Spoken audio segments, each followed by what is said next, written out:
After the protest yesterday, the so-called Nigeria king didn't last long. He was arrested, yes, but not before the residents made their message crystal clear. Their protests were organized, deliberate and relentless.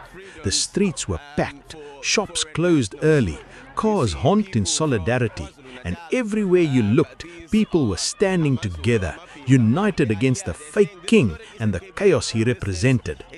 Ladies and gentlemen, welcome back to Zimbabwe Unfiltered, your home for the raw truth, the stories no one dares to tell, and the events the mainstream media buries. Today, we are diving deep into chaos, madness and pure outrage. A story that shook an entire community yesterday and is still sending shockwaves across the Eastern Cape. You better sit tight, because what I am about to tell you is wild, unbelievable and straight up brutal. Yesterday, residents of a township here in the Eastern Cape were pushed to the edge.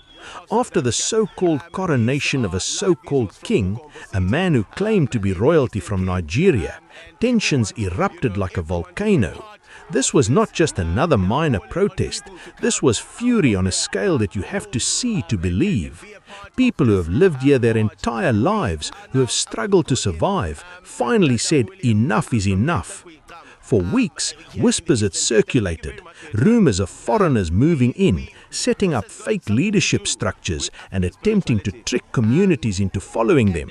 And then came the coronation, a spectacle, a mockery, a fake king in all the regalia, acting like he owns the land, acting like he controls the people, acting like he can dictate to a community that has known hardship, poverty and struggle for decades. And the people saw right through it.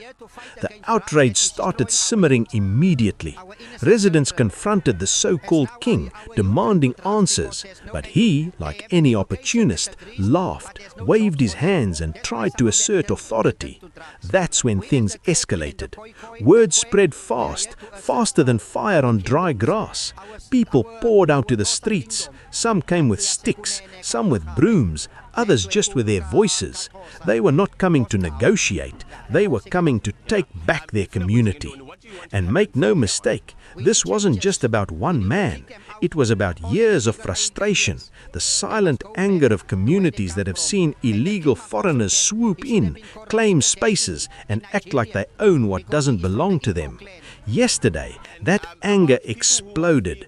You could hear the chants echoing for kilometers. You could feel the energy, the raw hatred, the collective demand. Enough is enough. The so-called Nigeria king didn't last long. He was arrested, yes, but not before the residents made their message crystal clear. Their protests were organized, deliberate and relentless. The streets were packed, shops closed early, cars honked in solidarity, and everywhere you looked, people were standing together, united against the fake king and the chaos he represented. Now let me tell you, when I say it got brutal, I mean brutal. This was not a peaceful demonstration. This was anger given a voice, and it roared.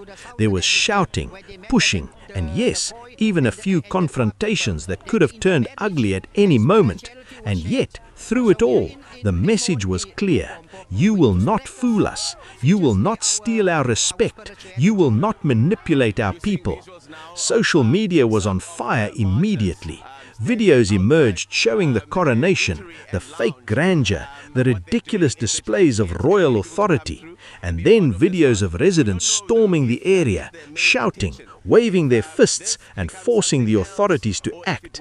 People were calling it a triumph for the community, a victory over deceit and chaos. And frankly, that's exactly what it was. There seems to be a common understanding, though, between the police as well as the marchers. Marchers are, reprimanding themselves in the process. The police are just, it seems as though there has been a conversation about how to behave throughout this march, because no harm has been caused since the beginning of the march. We started, I think, about 4 kilometers away from where we are right right now. So it does appear as though it is peaceful. People are just demonstrating their anger.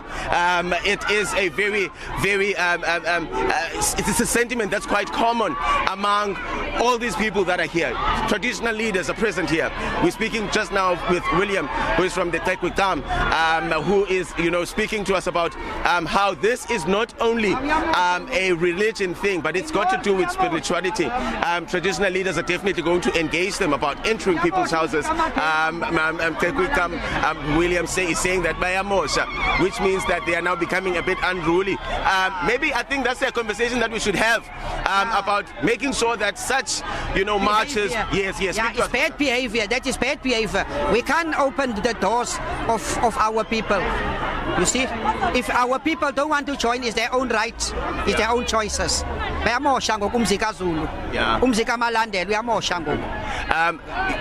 Did you have engagements with people from KZN about maybe this march before, so that you make sure that you iron certain things out, you make sure that everyone is doing everything according to the book?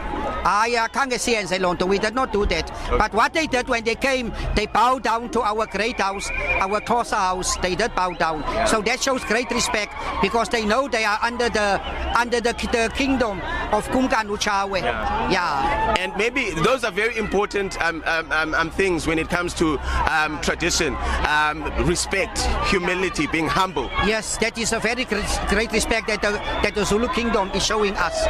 Yeah, because Zulu and Xhosa are one blood. Yeah. Zulu is the great house and Xhosa is the right hand house. Hindu Sekunene. So that respect is still there. We are right now in Quickney. This is one area where foreign nationals are quite present. This is one area where if you come to KwaKukukombo, you will definitely find foreign nationals. And this is the place where you would anticipate people becoming unruly. You see people knocking at doors of clubs that are owned by foreign nationals. They're trying to, it seems as though they all just spoke about this being a den for foreign nationals. Or maybe den is not the correct word to put it.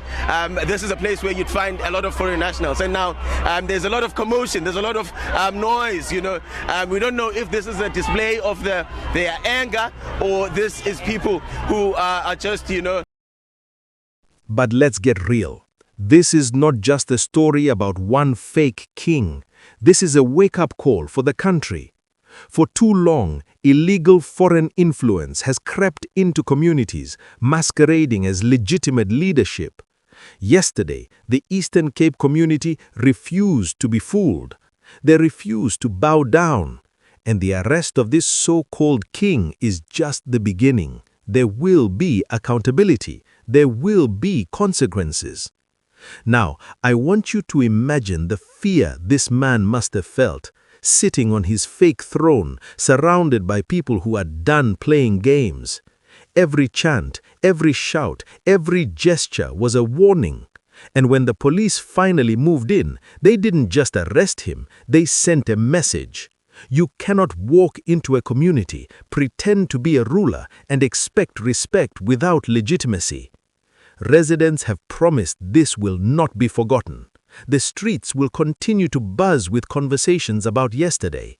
Families will tell their children how they stood up to deception, how they took control of their narrative, and how they made sure a fake king couldn't exploit them. And the images, the videos, the raw footage, it's all circulating online. People are sharing it with captions like "Eastern Cape stands tall" and "Fake King arrested." But don't get it twisted. This story is not just about Eastern Cape. This is about every community in South Africa facing the same pressures. When outsiders come in, claim authority, and disrupt local life, the reaction will be fierce. People are waking up. Communities are uniting. And yesterday was a perfect example of that. And yes, Zimbabweans, South Africans, Africans all over, this is the kind of story that makes you proud of people standing up for what is right. It's the kind of story that makes you believe that communities still have power. And it's the kind of story that reminds us chaos will always meet resistance, deceit will always meet truth, and fake kings, well, they get arrested. So to everyone watching right now, if you want more raw, unfiltered stories like this, stories the mainstream media won't touch, stories that hit straight to the point, you need to hit that subscribe button right now. Turn on notifications, because Zimbabwe Unfiltered is the place for the truth, the real story, and the voices that matter. Don't be left behind, don't be fooled, and don't let anyone tell you what to think. The fake king might be behind bars, but the message is clear. Residents have reclaimed their streets, their voices have been heard, their anger has been felt. And for anyone thinking of trying the same trick elsewhere, beware. Communities are awake, communities are strong, and communities will not bow down to fake authority. And if you think this is the end, think again. This is only the beginning. Investigations are ongoing, authorities are watching, and communities are mobilizing. We'll be following this story closely, bringing you every update, every reaction, every shocking detail. Zimbabwe Unfiltered brings you the truth no one else will. From fake kings to corrupt officials, from chaos on the streets to the voices of the people, we cover it all. So stay tuned, stay alert, and stay unfiltered. And remember, the next time someone tries to fool you, the people have the power to rise, to protest, and to reclaim what is rightfully theirs. Don't forget to subscribe, share this video. Let the world see what happens when communities refuse to be deceived. And remember, the streets never lie, the people never lie, and the truth always finds its way.